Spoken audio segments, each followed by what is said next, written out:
അസ്സലാമു അലൈക്കും വറഹ്മത്തുള്ളാഹി തആല വബറകാതുഹു. എല്ലാവർക്കും സ്വന്തം തന്നെയല്ലേ, സുഖമായിരിക്കട്ടെ. അല്ലാഹു സുബ്ഹാനഹു തആല നമുക്ക് ഏവർക്കും തന്നെ ആരോഗ്യ ആഫിയത്തുള്ള ദീർഘായുസ്സ് പ്രദാനം ചെയ്യട്ടെ. ഇന്ന് ഞാൻ നിങ്ങൾക്ക് വേണ്ടി പറഞ്ഞു തരുന്നത് അതിമഹത്തായ ഒരു നാമം ചൊല്ലാൻ വേണ്ടിയിട്ടാണ് കേട്ടോ. അതുപോലെ തന്നെ നമ്മൾ കാര്യങ്ങൾ മുടങ്ങിപ്പോയ കാര്യങ്ങളും നമ്മൾ ഒരുപാട് ആഗ്രഹിച്ചിട്ട് നടക്കാത്ത കാര്യങ്ങളും നമ്മൾ എന്താണോ പ്രതിസന്ധിയിലായിപ്പോയത് ആ കാര്യങ്ങളൊക്കെ തന്നെ പെട്ടെന്ന് എളുപ്പത്തിൽ നമ്മൾക്ക് ജുമാ നമസ്കാരത്തിന് മുമ്പേ ഓതിക്കഴിഞ്ഞാൽ നമ്മൾ രക്ഷപ്പെട്ട് കിട്ടും എന്ന് ഉറപ്പുള്ള കാര്യമായതുകൊണ്ടാണ് ഞാൻ നിങ്ങളിലേക്ക് ഇത് എത്തിക്കുന്നത് കേട്ടോ. അപ്പോൾ നിങ്ങളെല്ലാവരും തന്നെ വീഡിയോ ഒന്ന് ലൈക്ക് ചെയ്തിട്ട് കാണാൻ വേണ്ടി ശ്രമിക്കുക കേട്ടോ. വലിച്ചു നീട്ടുന്നു എന്ന് പറയുന്നവർക്ക് ആവശ്യമില്ലെങ്കിൽ നിങ്ങൾക്ക് പോകാം. അല്ലാതെ നമ്മൾ കാര്യങ്ങൾ മനസ്സിലാവുകയും ചെയ്യണം, കാര്യങ്ങൾ കേൾക്കുകയും ചെയ്യണം. അപ്പോൾ കുറച്ച് നിങ്ങൾ ക്ഷമിച്ചുകൊണ്ട് കേൾക്കാൻ വേണ്ടി ശ്രമിക്കുക. കാരണം വലിച്ചു നീട്ടുന്നത് ആവശ്യമുണ്ടായിട്ട് വലിച്ചു നീട്ടുന്നതല്ല, പറയുന്നത് നിങ്ങൾക്ക് എല്ലാവർക്കും തന്നെ മനസ്സിലായി കിട്ടാൻ വേണ്ടിയിട്ടാണ്. നിങ്ങൾക്കൊക്കെ ചിലപ്പോൾ ഈ എഴുതുന്നവർക്ക് പെട്ടെന്ന് തന്നെ മനസ്സിലാകും. പക്ഷേ ഒരുപാട് ആൾക്കാർ മനസ്സിലാകാത്തവരുണ്ട്. അവരെന്നോട് വാട്സപ്പിലായിട്ട് ചോദിക്കുന്നുണ്ട്, കുറേ തവണകളായിട്ട് ഒരുപാട് വീഡിയോ ഒക്കെ അങ്ങനെയാന്ന് പെട്ടെന്ന് പറഞ്ഞിടുന്നത്. എനിക്കെല്ലാം അവരെന്നോട് വാട്സപ്പിൽ ചോദിക്കുന്നു, ഇത്താത്ത ഒന്ന് ശരിക്കൊന്ന് പറഞ്ഞു തരും, മനസ്സിലാകുന്നില്ലെന്ന്. കാരണം ഈ വലിച്ചു നീട്ടുന്നെന്ന് പറയുമ്പോൾ നമുക്കത് ചെറുങ്ങനായിട്ട് നമുക്ക് ചുരുക്കി പറഞ്ഞു തരുമ്പോൾ അവർക്കത് ഉൾക്കൊള്ളാൻ വേണ്ടി കഴിയുന്നില്ല. അതുകൊണ്ടാണ് കേട്ടോ. ആരും അങ്ങനെ അങ്ങനെ എഴുതുന്നുണ്ടെങ്കിലും ചിന്തിക്കുന്നുണ്ടെങ്കിൽ എനിക്ക് പിന്നെ ഒന്നും ചെയ്യാൻ വേണ്ടി കഴിയില്ല. കാരണം നമ്മൾ എന്താണ് ഒരു കാര്യം ചെയ്യുന്നത് അത് അതിൻ്റേതായ ഗൗരവത്തോടെ എടുത്തു കഴിഞ്ഞാൽ മാത്രമേ നമ്മൾ അത് ചെയ്തിട്ട് കാര്യമുള്ളൂ അല്ലേ. നമ്മളെല്ലാവരും തന്നെ പ്രയാസത്തിലും ബുദ്ധിമുട്ടിലും വിഷമങ്ങളും ഒക്കെ നേരിടുമ്പോഴാണ് ഇങ്ങനെ പല വീഡിയോകളും നമ്മൾ കാണുക. അപ്പോൾ ആ കാണുന്നത് കൊണ്ട് നിങ്ങൾക്ക് നല്ല അതിൻ്റേതായ തക്കതായ ഉപകാരം നിങ്ങൾക്ക് കിട്ടണമെങ്കിൽ അതുപോലെ തന്നെ നിങ്ങൾക്ക് ഓരോരാൾക്ക് അനുഭവങ്ങൾ ഉള്ളത് കൊണ്ടാണല്ലോ നമ്മൾ ആ കാര്യങ്ങൾ പറഞ്ഞു തരുന്നത് അല്ലേ. അത് നമ്മൾക്കും കൂടി ശരിയായി കിട്ടണമെങ്കിൽ ഇന്ന കാര്യങ്ങളാണ് ചെയ്തത്, ഇന്നത് പോലെയാണ് ചെയ്തത് എന്ന് പറഞ്ഞിരുന്നു. ഓക്കെ, അപ്പം ഞാൻ ഇന്ന് പറഞ്ഞിരുന്നത് കാര്യം എന്ന് വെച്ചാൽ ഒരുപാട് കൂട്ടുകാർ തന്നെ കരഞ്ഞുകൊണ്ട് പറയുന്നതും നമ്മളോട് വോയിസിൽ പറയുന്നതും നടക്കാത്ത ഓരോന്ന് ശരിയാകുമ്പോൾ ഓരോന്ന് തടസ്സങ്ങൾ, ഓരോന്ന് ശരിയാകുമ്പോൾ ഓരോന്ന് മുടങ്ങിപ്പോവുക, അങ്ങനെ ഒരുപാട് വർഷങ്ങളോളമായിട്ടുള്ള കാര്യങ്ങളൊക്കെ തന്നെ തടസ്സപ്പെട്ടിട്ട് ഇരിക്കുന്നുണ്ട് ഇത്ത. അപ്പോൾ അതിൻ്റെ ഒരു സൊല്യൂഷനായിട്ടാണ് ഞാൻ നിങ്ങൾക്ക് പറഞ്ഞത്. കാരണം നമ്മൾ ആദ്യം എന്ന് വെച്ചാൽ കുറേ മുമ്പേ എന്ന് വെച്ചാൽ നമ്മൾ ഒരു സ്ഥലം നോക്കിക്കഴിഞ്ഞാൽ അവിടെ ആ സ്ഥലം നോക്കി നമുക്ക് എന്തെങ്കിലും ഒരു അഡ്വാൻസ് കൊടുത്ത് അത് ആ സ്ഥലം വാങ്ങാൻ കഴിയാതെ ആയിപ്പോവും. അങ്ങനെ അതുപോലെ അല്ലെങ്കിൽ അവിടെ വെള്ളം ശരിയുണ്ടാവില്ല, അല്ലെങ്കിൽ അത് വീടെടുക്കാൻ വേണ്ടിയിട്ട് ഒരു അനുയോജ്യമായ സ്ഥലം ആയിരിക്കില്ല. കാരണം നമുക്ക് വെള്ളം വേണം അല്ലേ. നമ്മളെ എല്ലാ ജീവിതത്തിൻ്റെ എല്ലാ കാര്യങ്ങളും തന്നെ മദ്രസ ആയാലും സ്കൂളായാലും ഒക്കെ നല്ല ഹൈറായ സ്ഥലം കിട്ടാൻ വേണ്ടിയിട്ടാണ്. എല്ലാം അടുത്തടുത്ത് ഉണ്ടാകുമ്പോൾ നമ്മളെ മക്കൾക്കെല്ലാം കുറേ ദൂരെ പോകേണ്ടി വരില്ല അല്ലേ. അങ്ങനെയൊക്കെ ആഗ്രഹം ഉണ്ടാവും. ഒരു വീട് നോക്കുമ്പോൾ ഒരു സ്ഥലം നോക്കുമ്പോൾ ഒക്കെ നമ്മൾ ആ ചുറ്റുപാകലിനൊന്ന് അന്വേഷിക്കും അല്ലേ.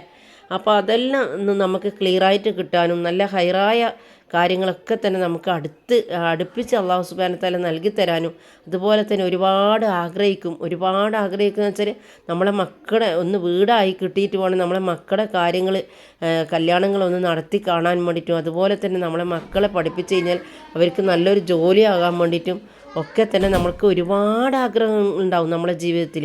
അതുപോലെ തന്നെ നമ്മളെ ഭർത്താക്കന്മാർ ഗൾഫിൽ പോകാൻ വേണ്ടിയിട്ട് എല്ലാം തരപ്പെടുത്തി നിന്ന് അത് പോകാൻ പറ്റാതെ മുടങ്ങിപ്പോയിട്ടുള്ളവരുണ്ടാവും. അതുപോലെ തന്നെ നമുക്ക് എവിടെയെങ്കിലും റാഹത്തായിട്ട് ഒരു വാഹനങ്ങൾ വാങ്ങാൻ വേണ്ടിയിട്ട് അതിനൊക്കെ ശ്രമിച്ച് നിൽക്കുന്നവർക്ക് ഏതെങ്കിലും ഒരു വിധത്തിൽ തടസ്സങ്ങൾ ഉണ്ടാകും. അതുപോലെ തന്നെ കുട്ടികൾ ഒരു ഇൻ്റർവ്യൂ തന്നെ നടക്കുന്ന സമയത്ത് ആ ഇൻ്റർവ്യൂ അറ്റൻഡ് ചെയ്യാൻ കഴിയാണ്ടാകുക. ഇങ്ങനെ പറഞ്ഞ അതായത് നമ്മളെ ഭർത്താക്കന്മാരായാലും ആൺകുട്ടികളായാലും നമ്മളെ വിസയിലെടുത്ത് എല്ലാം തരപ്പെടുത്തി ഗൾഫിലേക്കെല്ലാം പോയി അവിടെ ജോലി ശരിയാവാതെ നിൽക്കുക. അതുപോലെ തന്നെ വിസിറ്റ് മാറി പെർമനൻ്റ് ആയിട്ടുള്ള വിസ ശരിയാവാണ്ടിരിക്കുക. ഇതൊക്കെ ഭയങ്കരമായ പ്രയാസങ്ങളും ബുദ്ധിമുട്ടുകളും ഉണ്ടാക്കുന്ന കാര്യങ്ങളാണ്. അതുപോലെ തന്നെ ഒരുപാട് ആഗ്രഹിച്ചിട്ടാണ് നമ്മൾ ഓരോ മേഖലയിലേക്ക് എത്താൻ വേണ്ടി ശ്രമിക്കുക. അവിടെയൊക്കെ തന്നെ എന്തെങ്കിലും ഒരു ചെറിയൊരു കാരണത്താൽ നമ്മുടെ ആഗ്രഹങ്ങൾ മുടങ്ങിപ്പോയ കാര്യങ്ങളൊക്കെ തന്നെ പെട്ടെന്ന് നമുക്ക് ശരിയായി കിട്ടാൻ വേണ്ടിയിട്ടുള്ള ഏക ഒരു മാർഗ്ഗം എന്ന് വെച്ചാൽ നമ്മൾ ഈ സമയത്ത് നമ്മൾ അത് നോക്കുക. നമ്മൾ വെള്ളിയാഴ്ച ജുമക്ക് അതായത് കുത്തുബക്ക് മുമ്പായിട്ട് മിമ്പറിൽ കയറി ദുആ ചെയ്യുന്ന സമയം ഖത്തീബ് ആ മിമ്പറിൽ ഇറങ്ങുന്നതിന് ശേഷം നമ്മൾ ആ സമയത്ത് എന്താ ചെയ്യുക, നമ്മൾ വീട്ടിൽ നിന്ന് വെച്ചിട്ട് ഇത് ചൊല്ലുക, ഇത് ഓതുക. ഒക്കെ ചെയ്യുക. അത് ഏതാണെന്ന് ഓതേണ്ടതെന്നും ചെല്ലേണ്ടതെന്നും ഒക്കെ ഞാൻ നിങ്ങൾക്ക് പറഞ്ഞുതരാം. അപ്പം നമുക്കുണ്ടല്ലോ നമ്മൾ ആ മനസ്സിലുള്ള ഉദ്ദേശം അള്ളാഹു സുബ്ഹാനഹു വ തആല സ്വീകരിച്ച് നമ്മുടെ കാര്യങ്ങൾ അള്ളാഹു സുബ്ഹാനഹു വ തആല പെട്ടെന്ന് തന്നെ ശരിയാക്കി കിട്ടും. കാരണം നമ്മുടെ മുടങ്ങിപ്പോയ കാര്യങ്ങളൊക്കെ തന്നെ പെട്ടെന്ന് ശരിയായി കിട്ടും. അതുപോലെ തന്നെ നമ്മളൊരു സ്വർണത്തിൻ്റെയോ ഒരു ആർക്കെങ്കിലും പൈസ കൊടുത്തിട്ടുണ്ടെങ്കിലോ ഒക്കെ തന്നെ നമുക്കത് തിരിച്ച് കിട്ടുന്നില്ല എന്നുണ്ടെങ്കിൽ ഭയങ്കരമായ പ്രയാസത്തിലാണ് ഉണ്ടാകുക, ഭയങ്കരമായ ദുഃഖത്തിലുണ്ടാകുക. അതുപോലെ തന്നെ നമ്മളെ വണ്ടി ആർക്കെങ്കിലും ഒന്ന് കൊടുത്തിട്ടുണ്ടെങ്കിൽ ആ വണ്ടി പല മാതിരിയിൽ തകരാറാക്കിയിട്ട് കൊണ്ടുവരിക. ഇങ്ങനെ കണ്ട പല വിഷമങ്ങളിലും നമ്മൾ പെട്ടുപോയിട്ടുണ്ടെങ്കിലും അതുപോലെ തന്നെ നമ്മുടെ മക്കൾക്ക് നല്ലൊരു സാലിഹായ ഇണയെ കിട്ടാൻ വേണ്ടിയിട്ട് നമ്മൾ ഒരുപാട് ആഗ്രഹിക്കും അല്ലേ. അത് കൗമാരപ്രായത്തിൽ തന്നെ നമ്മളെ മക്കളൊരു 10ാം ക്ലാസ് പഠിച്ചു കഴിഞ്ഞാൽ പിന്നെ നമ്മളെ ചിന്ത അതായിരിക്കുണ്ടാൻ. അള്ളാഹുവേ നമ്മുടെ മക്കളുടെ ഭാവി അള്ളാഹുവേ നീ സുരക്ഷിതമാക്കണേ അല്ലാ, സന്തോഷത്തിലാക്കി തരണേ അല്ലാ എന്ന് നമ്മൾ ദുആ ചെയ്യും. അത് ആൺമക്കളായാലും പെൺമക്കളായാലും നമുക്ക് മക്കളുണ്ടെങ്കിൽ നമ്മൾ അതിനെപ്പറ്റി ഞാൻ കൂടുതൽ ഇമ്പോർട്ടൻ്റ് കൊടുക്കുക. അതുപോലെ തന്നെ അവർക്ക് അവരുടേതായ ഒരു ജോലി, ഹൈറായ ഒരു ജോലി തരപ്പെട്ട് കിട്ടാൻ വേണ്ടിയിട്ട് നമ്മൾ അങ്ങേയറ്റം പ്രാർത്ഥിക്കും. അതുപോലെ നമ്മളെ ഭർത്താക്കന്മാർക്കായാലും അല്ലേ, ഭർത്താവ് ഭാര്യക്കായാലും എല്ലാത്തിനും ഹൈറായിട്ട് നമ്മൾ സ്നേഹത്തോടെ നമ്മൾ ദുആ ചെയ്യുമ്പോൾ അല്ലാഹു സുബ്ഹാനഹു വ തആല സ്വീകരിക്കും. ആ കാര്യമാണ് ഞാൻ നിങ്ങളിലേക്ക് ഇന്ന് പറഞ്ഞു തരുന്നത്. കാരണം ഞാൻ ഫസ്റ്റിൽ ഞാൻ പറഞ്ഞു തരുന്നത് എന്താണെന്ന് വെച്ചാൽ 786 തവണ നിങ്ങളെന്താ ചെയ്യണ്ടേ, 786 തവണ നിങ്ങൾ ചെല്ലുക. യാ അല്ലാ യാ അല്ലാ യാ അല്ലാ എന്ന് നമ്മൾ വെള്ളിയാഴ്ച ജുമക്ക് മുമ്പായിട്ട് നമ്മൾ വീട്ടിൽ നിന്ന് ഓതുക. അതുപോലെ തന്നെ നമ്മൾ ചെയ്യേണ്ടതെന്ന് വെച്ചാൽ 11 സൂറത്തുൽ ഫാത്തിഹ നമ്മൾ ഓതുക. 11 സൂറത്തുൽ ഫാത്തിഹ ഓതുക. അപ്പം 11 സൂറത്തുൽ ഫാത്തിഹ നമ്മൾ ഓതുക കേട്ടോ. 11 എന്ന് പറയുന്നത് 11 തന്നെ, അത് നിയത്താക്കിയിട്ടാണ് നമ്മൾ ചെയ്യേണ്ടത് കേട്ടോ.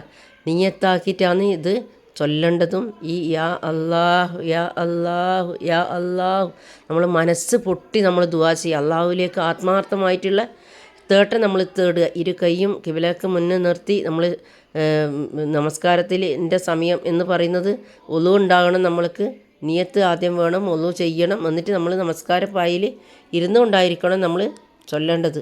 അപ്പോൾ അതിൻ്റെ മുമ്പായിട്ട് ഞാനീ പറയുന്നത് പോലെ എല്ലാം നിങ്ങൾ ക്ലിയറായിട്ട് കേട്ട് കഴിഞ്ഞ് മനസ്സിലാക്കി കഴിഞ്ഞിട്ട് നിങ്ങൾ ചെയ്യേണ്ടതാണ് കേട്ടോ.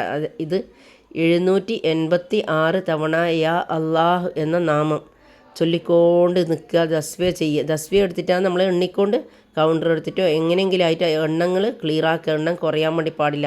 നിയത്ത് വെച്ചിട്ട് ചെയ്യേണ്ട കാര്യമാണ്. അതുപോലെ തന്നെയാണ് പിന്നെ നമ്മൾ ചെയ്യേണ്ടത്. മുത്തുനബിൻ്റെ പേരിൽ 11 സൂറത്തുൽ ഫാത്തിഹ ഓതുക. അതിന് ശേഷം നിങ്ങൾ 3 ഇഖ്ലാസ് ഓതുക. എന്നിട്ട് നമ്മൾ അവസാനിപ്പിക്കുക. അള്ളാഹുവിനോട് നമ്മുടെ കാര്യങ്ങൾ പറയുക. നിയത്ത് ചെയ്യുമ്പോൾ തന്നെ നമ്മൾ ഇന്ന ഉദ്ദേശം കൊണ്ടാണ് ഞാനിത് ചെയ്യുന്നു എന്നുള്ളത് മനസ്സിൽ ദൃഢനിശ്ചയം അള്ളാഹുവിലേക്ക് തവക്കൽ ചെയ്ത് കൊടുക്കുകയും ചെയ്യണം. എന്നിട്ട് വേണം നമ്മളിത് ചൊല്ലാനും ഓതാനും ഒക്കെ തന്നെ കേട്ടോ. അപ്പോൾ എത്രയും പെട്ടെന്ന് നിങ്ങളെല്ലാവരും തന്നെ നാളെ തന്നെ നമ്മളെ എഴുതി ദിവസമാണോ അല്ലേ ഇത് കേൾക്കുന്നുണ്ടാവുക. എല്ലാവരും തന്നെ ഈ വെള്ളിയാഴ്ച തന്നെ നമ്മൾ കേൾക്കണമെന്നില്ല, അതെ നാളത്തെ വെള്ളിയാഴ്ച തന്നെ കേൾക്കണമെന്നില്ല. അപ്പോൾ നിങ്ങൾക്ക് ഉപകാരപ്പെടുന്ന എല്ലാവർക്കും സ്ത്രീകൾക്ക് ഇതുപോലെ തന്നെ പീരീഡ്സ് ആയ സമയമാണെങ്കിൽ അത് പറ്റൂല. അപ്പം അടുത്ത വെള്ളിയാഴ്ച ജുമാക്ക് മുമ്പായിട്ട് നിങ്ങൾ ചെയ്യുക. ഈ വെള്ളിയാഴ്ച പറ്റുന്നവരൊക്കെ തന്നെ നിങ്ങളെ ആവശ്യങ്ങൾ നേടിയെടുക്കാൻ വേണ്ടിയിട്ട് പെട്ടെന്ന് തന്നെ നിങ്ങൾ ചെയ്യാൻ വേണ്ടിയിട്ട് നോക്കുക. ഞാനീ പറയുന്നത് അതേ സന്ദർഭവും സമയവും നിങ്ങൾ ഒരുക്കി വെക്കുക. പണികളൊക്കെ തീർന്ന് മനസ്സുകൊണ്ട് നമ്മുടെ ഉദ്ദേശങ്ങൾ അള്ളാഹുവിലേക്ക് തവക്കൽ ചെയ്ത് വിടുക. എന്നിട്ട് നമ്മൾ നിയത്ത് വെക്കുക. നിയത്ത് വെച്ചതിന് ശേഷം ഒളു ചെയ്ത് നമസ്കാരപ്പയിൽ കിബിലക്ക് മുന്നിട്ട് കൊണ്ടുപോകണം നമ്മളിതൊക്കെ ചെയ്യാൻ വേണ്ടിയിട്ട് കേട്ടോ. അതിന് ശേഷം നമ്മൾ നമസ്കാരത്തിലേക്ക് കിടക്കാം. ഇത് അള്ളാഹുവിലേക്ക് എല്ലാം സമർപ്പിച്ച് കഴിഞ്ഞ് കഴിഞ്ഞാൽ ദുഹർ നമസ്കാരത്തിലേക്ക് നമുക്ക് കിടക്കാം കേട്ടെ.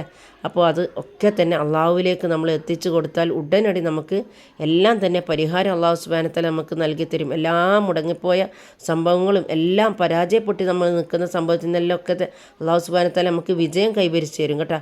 പിന്നെ ജീവിതത്തിൽ നമുക്ക് പരാജയം എന്ന് പറയുന്ന സംഭവം ഉണ്ടാവില്ല. കാരണം നമ്മൾ ജുമാ എന്ന് പറഞ്ഞാൽ തന്നെ അത്രയും ശ്രേഷ്ഠമായ കാര്യമാണെന്നല്ലേ. അത് ഒരുപാട് വിശദീകരിക്കാനുണ്ട്. അപ്പം ഞാൻ വലിച്ചു നീട്ടുന്നു എന്ന് പറയും. അപ്പോൾ അതിനുള്ള ഞാൻ സമയം കണ്ടെത്തുന്നില്ല. അപ്പം നിങ്ങളെല്ലാവരും തന്നെ പെട്ടെന്ന് തന്നെ നിങ്ങൾ ഇതൊക്കെ കേട്ട് മനസ്സിലാക്കി ചെയ്യുക. എല്ലാവർക്കും വീഡിയോ ഷെയർ ചെയ്ത് എത്തിച്ചു കൊടുക്കുക. അപ്പം നാളെ കാണുന്നവരേക്കും മഅസ്സലാമ.